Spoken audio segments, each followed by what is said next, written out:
Hey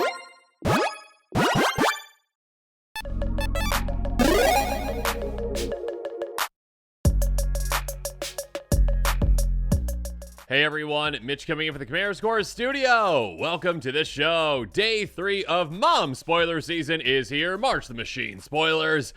And we're already off to a great start. Yeah, woke up this morning, felt refreshed, and looked at the phone and was like, my goodness, here we go. It's day 3.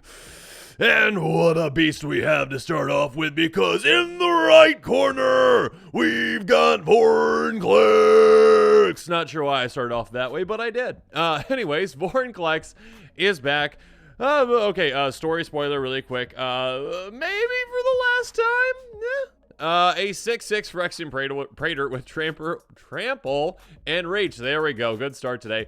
That costs 3 green. When it enters the battlefield, search your library for the 2 forest cards, reveal them, and put them in your hand and then shuffle. Okay, so Primeval Titan, this is not. This is not Prime Time. I mean, Prime Time would cost 1 more. We get those lands into play, and any lands actually too. So yeah, Prime Time is, and also on attack. Regardless, still, for 5 mana, you are getting a 6/6 with Trample and Reach. That's nice. Very nice. Great rate there. And also getting 2 lands into your hand. So it does not ramp you. It does help you hit your land drops, though. And of course, you're in green. You've got other ways to play additional lands, get lands in your hand directly into play, etc., etc.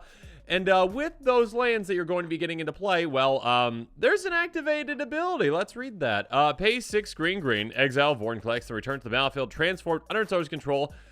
Activate only say sorcery. So 8 mana. Again, you're in green. That is nothing to you, right? Absolutely nothing to you. You're like, oh yeah, sure, I can spare 8 mana out of my 20 mana that I have.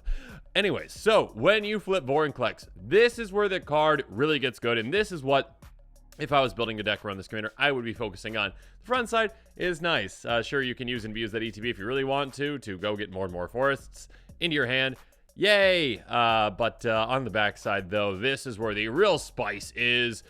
The Grand Evolution. As this saga enters the battlefield, and after your draw step, add a lore counter on it. Obviously, it is a saga. The first one is mill 10 cards, put the 2 target creature cards, 2 creature cards from among the milled cards onto the battlefield. So, hey, you can't just kind of stack your graveyard, essentially, with creatures and be like, well, when I do this, I will then get those out. No, it is off the top 10, so most likely it's going to be random. There are ways, of course, to ensure that you're hitting certain things. We'll talk about some of those cards here in a bit. But yeah, I mean, you've got the potential to hit some absolutely massive things. And also some high value plays with this as well. And I'm going to talk about a couple of different ways you can go about this commander. Obviously, you can just go all big dumb creatures, essentially. You can really do that and be very effective with this. Because again, you're basically cheating 2 into play, which is a massive savings, essentially. And of course, yeah, you can get really far ahead of your opponents with that. The second lore counter is also pretty massive too. Distribute 7+1 counters among any number of target creatures you control. That is nice. This is very flexible. It allows you to distribute them however you want. Yeah, I mean, you can put them all in one, make that creature massive. You can put them, on every creature. You could also take advantage of proliferating with that then. If you put them on 7 creatures, you're going to be proliferating and getting 7 more counters every single time you do so, essentially. And of course, speaking of proliferation, yeah, you can utilize that with this saga as well to help it get through those steps quicker. And yeah, of course, there are great ways to proliferate in green. We'll talk about some of this here in a bit. The third lore counter, though, this one's really spicy. Until end turn creature you control gain, pay 1. This creature fights our creature you don't control. Exile the Grand Evolution, then return to the battlefield.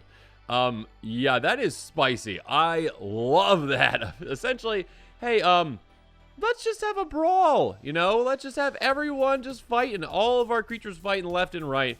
And, yeah, you're probably just going to have ways to take them out. You've got ways to take advantage of fighting, too. I have ways to really make this fun.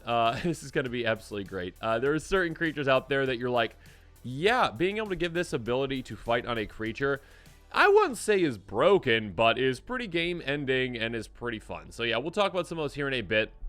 Obviously, after this third lore counter happens, it just flips back over to the, other side, which is nice. Again, you get that ETB. You get to get the forests into your hand, and of course, you just keep getting more mana and being able to do this again and again and again. And yeah, I think that's kind of the cadence of what this deck would do, essentially, is you'd probably just go from one side to the other, back to the other, getting more and more creatures out of your graveyard, more and more threats, essentially.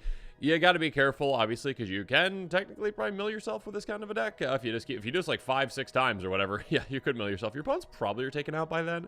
But yeah, be careful with that. That being said, this card, I think, has a lot of potential. I think a lot of players are going to be really excited about it as a commander.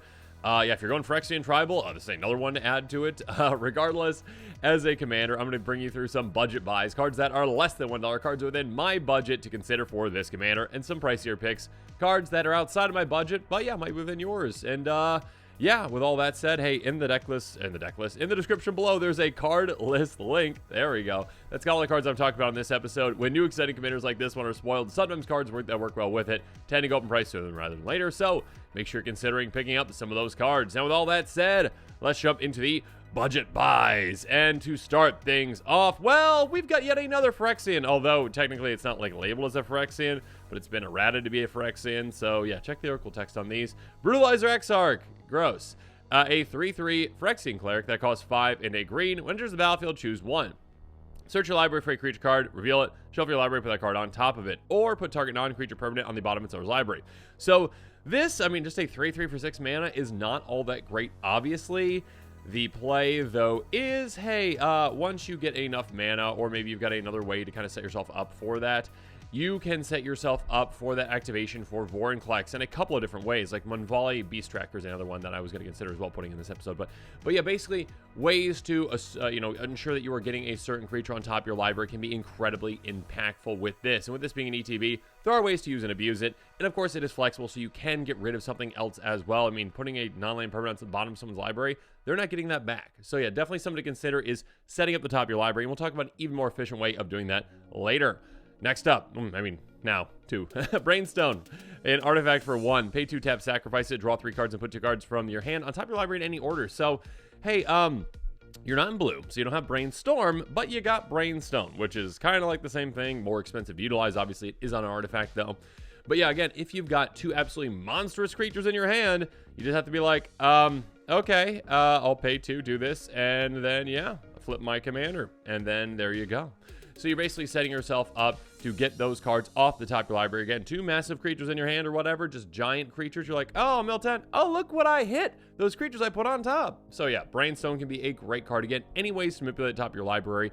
You know, maybe you got certain cards that can actually show you the top of your library, that you can see it, reveal it. Yeah, that can definitely be a good way to go about it as well. Next up, though, one of the giant creatures that you might hit might be Hierophant Biotitan, a 12-mana creature, which is massive, a 12/12 Vigilance Reach and Ward 2. Also, it can't be blocked by creatures power 2 or less, which is fantastic. So yeah, this can be a massive threat for you. And also, it's not going to be a dead card in your hand. Even if this is in your hand and you don't have a Brainstone to get on top of your library or whatnot, essentially, hey, the initial cost to cast it, you can remove any number of counters from one creature you control. It's going to cost 2 to cast for each counter removed this way. Again, your commander itself can get a lot of counters out there. Again, you probably have ways to proliferate as well.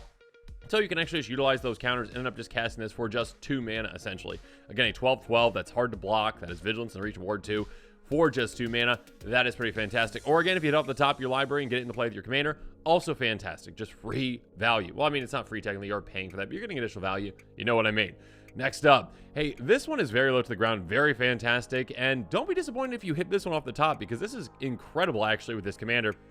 It's a 1/1 indestructible ooze, named Predator Ooze, that costs green, green, green. When it attacks, you get a counter on it. On top of that, whenever a creature dealt damage by it this turn dies, you get a counter on it. Now, this is actually kind of spicy, because again, this is indestructible, which means, hey, once we get to that fight, we can just keep fighting with this again and again and again. Now, this is kind of where you set yourself up with that previous lore counter, right? You distribute those counters around. Maybe you get a couple onto Predator Ooze, because you're like, okay, the smallest creature out there is 3, then there's also a 4 toughness creature, 5, etc., etc., etc. So you're just basically like, okay, I will get 2 more counters on this, you know, with my commander's distribution. Cool, it's a 3/3. All right, next time I get the lore counter on that. Okay, we can fight for just 1 mana. I pay 1, I take out that creature that's got 3 toughness. All right, now it's got a counter on it because it dealt damage to that creature and took it out. Awesome. I get another counter on this. I pay 1. I take out that slightly bigger creature. Pay 1. Take out that slightly bigger creature. You can keep building this again and again and again. And because it's indestructible, again, it can just keep fighting and just keep getting bigger. And also, again, this is not a dead card in your hand early on. You can just get it out and it can actually just become a big force for you early on, again, just attacking. So yeah, make sure you're considering creatures that are just great at fighting like this one, and ones that can be flexible and yeah, just really help you out. I really like this kind of a commander, and this kind of, again, like when I saw that fight part, like I was interested in the commander when I saw those first 2 things. When I saw that, hey, you can pay 1 to make, you know, creatures fight, that is an incredible effect that I absolutely love. And again, it can turn creatures like this that sure are nice to have and can be good threats eventually into just absolutely monstrous, just destruction machines, because this is basically at a certain point just, hey, pay 1, take out any creature on the board. And you can just keep doing that. Again, with this kind of a deck, you're going to be ramping, you're going to be getting a lot of mana. Again, if you flipped your commander, you have at least 8 mana. This is it, just going to be at some point, just pay 8 mana, or pay 8 mana, I mean, if you have 8 mana, hey, pay 8, take out 8 creatures. So yeah, good luck to your opponents. Every single time you do so, you're going to get another counter on this. It can be a destruction machine that I absolutely love. Next up, speaking of which, my favorite in this scenario is Stuffy Doll, though. A 0/1 indestructible construct that costs 5. A 0/1, and you're like, yeah, let's include this in the deck. Enters the battlefield to choose a player. Whenever it's dealt damage, it deals damage to the chosen player. Tap, Stuffy Doll deals 1 damage to itself. Hey, this is just take out a player. This is literally just, that player is gone. You are giving Stuffy Doll the ability to take out a player, essentially, by giving it fight for 1 mana. Because you can just say, oh, what's the biggest creature on the board? Yeah, I'm just going to have Stuffy Doll fight that. Technically, I guess I should say, you might have the biggest creature on the board. The Grand Evolution does specify fight star creature you don't control. So, yeah, whatever your opponent's biggest creature is, though, you're going to have Stuffy Doll, 1 mana. You've got a 6/6 in play. Cool. I pay 1 mana. I fight that. This is indestructible. This sticks around. You take 6. Pay another mana. Take 6. Pay another mana. Take 6. Oh, you're gone? Sorry about it. And again, if you've got any ways to maybe, sacrifice this, get it back, or whatnot, or, blink it back to your hand, Team or Sabertooth kinds of things as well. Yeah, you can reset that player. But regardless, this is just a, hey, take 1 player out creature, essentially. And even, you can even do some politicking in there, too, with this. You can be like, okay, hey, I've got you dead to rights, essentially, right? You have 10 life left. I've got 2 mana open. We've got a 6-power creature on the board under your control. I won't activate Stuffy Doll to take you out. You do my bidding right now. Go take out those players for me, okay? So you can just kind of utilize that as a political tool as well. Moving on, one that's not a political tool at all, one that is fantastic, though, is Hornet Nest. This one is pretty incredible.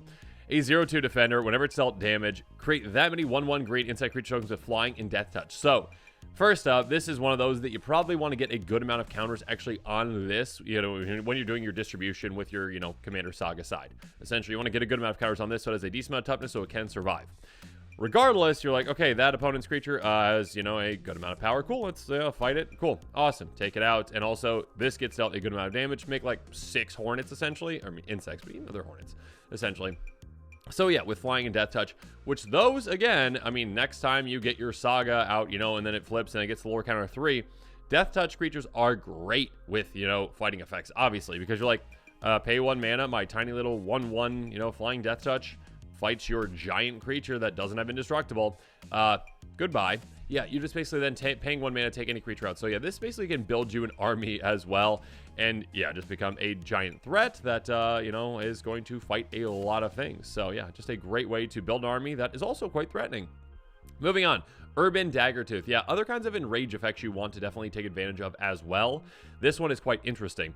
A 4/3 Vigilant Dinosaur. It says, whenever it's dealt damage, proliferate. So with this one, all you need to do essentially, again, is distribute those counters out. Distribute them, again, to 7 creatures, and you're going to have a really good time. Because you're going to be like, okay, especially against like a token deck, a deck that's got a lot of really small creatures, because you're going to be like, okay, I fight that, like really small creature. Cool. I proliferate all my tokens, or not all my tokens, I proliferate all my counters. This gets another counter on it, another toughness, so it can basically survive longer. You keep going and going and going. This one you probably want to keep around, but yeah, eventually maybe you'll take it out, but it's going to be well worth it because you're going to be proliferating, again, basically based on the amount of mana you have, essentially, if you can keep this around. So yeah.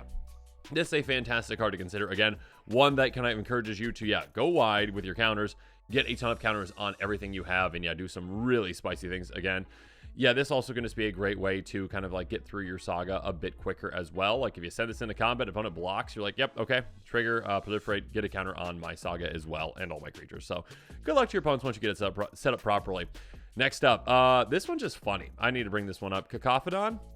Whenever it's dealt damage, untap target permanent. So this one's quite funny because, hey, yeah, you're tapping your lands to, pay for mana to help fight, right? Probably. So, hey, basically, if you get a good amount of counters on this, again, this can just be a repeatable, I'll take out whatever I can take out with this. If you get those 7 counters on this, let's say, what, 9, 12 toughness is quite a bit. And then you're like, okay, I fight that. Oh no, my Cacophagon took damage. Untap land, do it again, do it again, do it again, do it again. You can keep taking out creature after creature after creature with this. And yeah, there's of course other things you can untap, other, definitely permanents that might be more effective, than just a single forest. But yeah, a lot of effective things can happen with a card like this. Moving on, Ranging Raptors. Hey, you're in green, right? You like ramp, right? You like getting glands in play, right? Whenever this one's dealt damage, you may search for library for a base land card, put on the battlefield, tap, and shuffle your library. Again, just having this fight a few times can just be a ramp spell for you, as well as a way to remove things as well. So yeah, make sure you're considering enrage effects. Make sure you're considering, ways to get, counters from, ways to take advantage of those counters as well. Ways to say like, okay, do I want to go big on this creature? Do I want to go wide on a bunch of creatures? Make sure you're considering those kinds of things. Because yeah, with that kind of fighting, just like it's a very interesting mechanic, allowing you to really take advantage of certain creatures in a certain way that really don't get that kind of a benefit that often. Again, being able to just fight repeatably is really cool. Again, like the Stuffy Doll, I just absolutely love. And I can see that just being a very, very cool play. But now that we talked about all the budget buys, let's move on to the pricier picks. Again, cards that are outside of my budget, if I could talk. And the first one that I have to bring up, because if I don't bring it up, Doubling Season, yeah, this is a card that you might want to consider if you have the budget for it. It's incredibly expensive. Yeah, if you would effectively create one of our tokens under your control, create twice as many tokens instead. So again, we're talking about cards like Hornet Nest. We'll also talk about some other cards here in a bit that are very impactful with this. Yeah, that's a nice part. The other part, though, is probably the more impactful part for this commander, because it's going to happen more often. But in fact, put one of our counters on a permanent you control, put twice as many of those counters on permanent instead. So first up, when you flip over to the Saga side, the lower counter is going to become 2 lower counters on it, essentially. So you get that mill. You also get those counters right away too. So yeah, you're just basically kind of speeding through your Saga, which is very nice. On top of that, of course, you are doubling up those counters that you're distributing, basically distributing 14 counters. I mean, like, you can only distribute, to 7 creatures essentially, but yeah, 2 counters on each creature that you do it, or 14 counters on one, or however you want to split it up. But yeah, a ton of counters. Again, this just hypercharges your counters, hypercharges proliferate effects as well. It is a good card, obviously, and it's an incredibly expensive card for a reason. Next up, Vorinclex Monstrous Raider. Yeah, Vorinclex can fit in a Vorinclex deck. Go figure. A 6/6 Phyrexian Predator with Trample and Haste. If you put one of our counters on a permanent player, put twice the maybe each of those kinds of counters on a permanent player instead. Again, basically, the exact same thing as Doubling Season in a way, essentially. If an opponent would put one or more counters on a permanent or player, they put half the many of those on that permanent player instead, round it down. Basically, your opponents get just completely demolished if they have, any kind of counter synergies. If they have a ++1 counters they want to utilize, charge counters, those kind of things, they get nothing. So, sorry about you. We are getting doubly counters. Again, obviously, like I already mentioned, great ways to work with the Saga, great ways to work with the ++1 counters, etc., etc. And then also, hey, other Vorinclex. Yeah, hitting this one off the top can make your opponents incredibly, salty and scared. A 7/6 Praetor with Trample that says, whenever you tap a land for mana, add 1 mana to your mana pool of any type of land produced. So again, hypercharging your mana, again, is an incredibly effective thing, especially, again, when your lore counter that you're about to get to is, hey, let's pay mana to start fighting, essentially, right?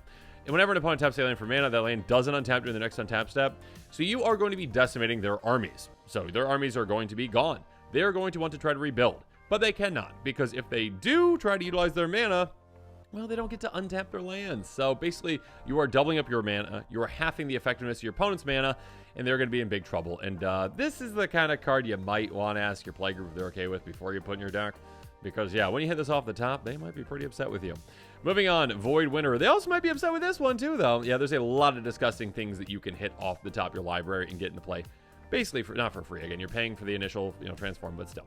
11/9 Eldrazi that says, well, your opponents can't cast spells with even converted mana cost. So you can just shut players down. They just happen to have even cards in their hand. They're like, well, can't cast anything.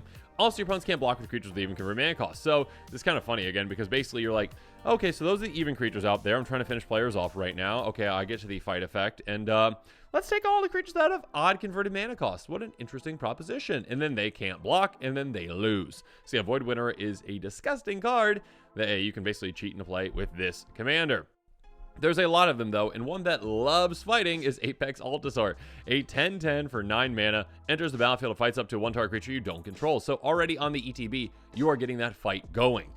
And that fight doesn't stop, because Apex Altasaur loves to fight.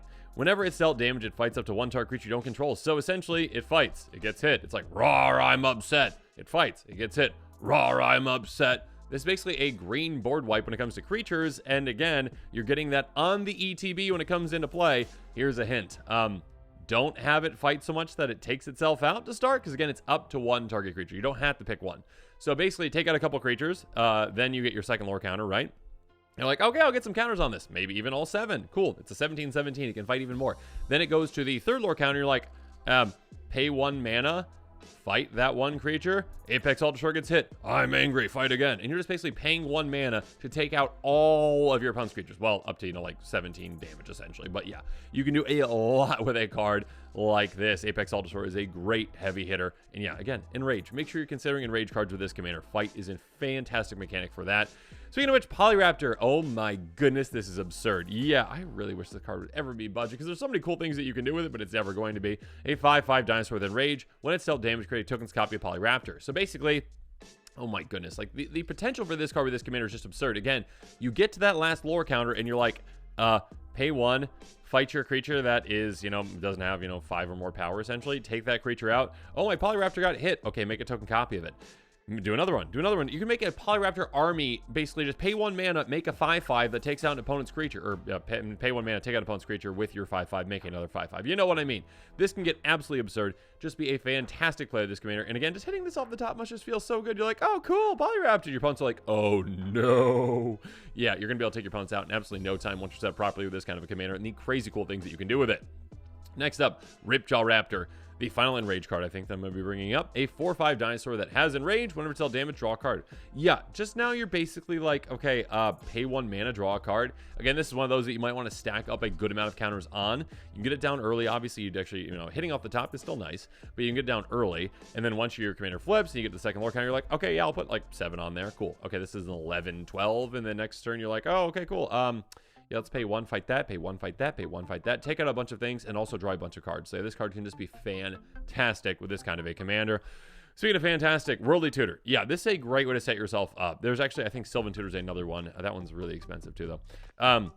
Anyways, instant. Search the library for a creature card, reveal it, shuffle your library, put the card on top of it for 1 mana, instant speed. So, hey, right before you get your commander's trigger or whatnot, essentially, you're like, yeah, let's just go Tutor. Let's just go get whatever creature we need from our library, put it right on top of our library, and then just get it right into play, basically. I mean, into our graveyard first, then into play. So yeah, set yourself up for a huge play.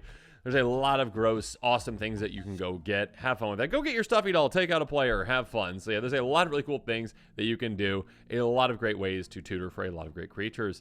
Next up, Evolution Sage. Yeah, proliferating is good with this commander. Did I mention that? So yeah, again, really taking advantage of all those +1 counters that you're giving out, taking advantage of the lore counters, allowing you to get through those lore counters even quicker so you can reflip and then, go get more basic lands and then, reflip again. You can make this process go a lot quicker again, proliferating. Evolution Sage, whenever a land is battlefield to control, proliferate. It's going to happen quite a bit in this deck. Your mono green, you've got plenty of ways to land ramp. And of course, your commander is ensuring that you are getting your land drops. So yeah, you're going to be proliferating quite a bit with this deck. Next up, and finally, we've got Psionic Resonator. There's a lot of triggered abilities that you want to take advantage of. So yeah, pay 2 tap, copy target triggered ability you control, choose the arts for the copy. I believe, let me know in the comments below, but I believe this would count the saga too. So you can just say like, oh, I'm going to mill twice as much. Go get twice as many creatures, get them into play. Cool, have fun. Twice as many counters or whatever. Copy up those enraged triggers as well. A lot of cool things that you can do with a card like this when you're really taking advantage of awesome triggered abilities, which there are plenty of to take advantage of with this kind of a deck. Yeah, overall, Vorinclex is a really cool card. Again, the front side I think is underwhelming compared to like some of the other ones that we've seen, but the other like Phyrexian Predators that we've seen that have the saga on the back essentially, but still like 6/6 trample reach for 5 mana, not bad. Going it to basics, not bad in your hand. Yeah, not in play. This is not prime time, but still the backside I think makes up for that. 8 mana, flip it in an absurd amount of value that you can get out of that. Again, you hit 2 heavy hitters off the top of your library, getting them right into play. You already made up for that value essentially. And then also, of course, getting a lot of counters out there. And of course, my favorite part though, being able to fight creatures. You can really utilize, again, those creatures that take damage effects, and just you can do some really spicy things with something like that. So yeah, overall, a very cool card. Again, if you are interested in this commander, make sure you check out that card list link in the description below. Consider picking up some of those cards sooner rather than later. Also, if you haven't seen my recent episode on Board Bringos and Fibbleflip, Fibbleflip has returned. Yeah, that's what that text means. I just took out the vowels in it because that's how Fibbleflip and other homunculus have their names. So apparently, that's why I did it. Isn't that clever, right? Very clever, right, Mitch? Anyways, I hope you enjoyed this episode. And of course, well, make sure you're staying tuned for more quick takes and spoilers coming out. And as always, thanks again and have a good one. This show and episodes like this one are possible thanks to viewers like you. If you're looking for an easy way to help support this show, make sure that you like, share, and subscribe. Also, hit that bell notification icon so you don't miss any new episodes. You can also go check out our playmats and other merchandise at thecommandersquarters.com. We also have a ton of brand new t-shirt designs in stock, so make sure you check out those as well. Another easy way to support this show is with our TCG Player affiliate links. So whether you're buying a deck or individual cards, you can use this general link right here or one in the description. And the final way that you can support this show is by supporting us directly by becoming a patron. There are many benefits to being a patron, and I truly couldn't do this without all of their support.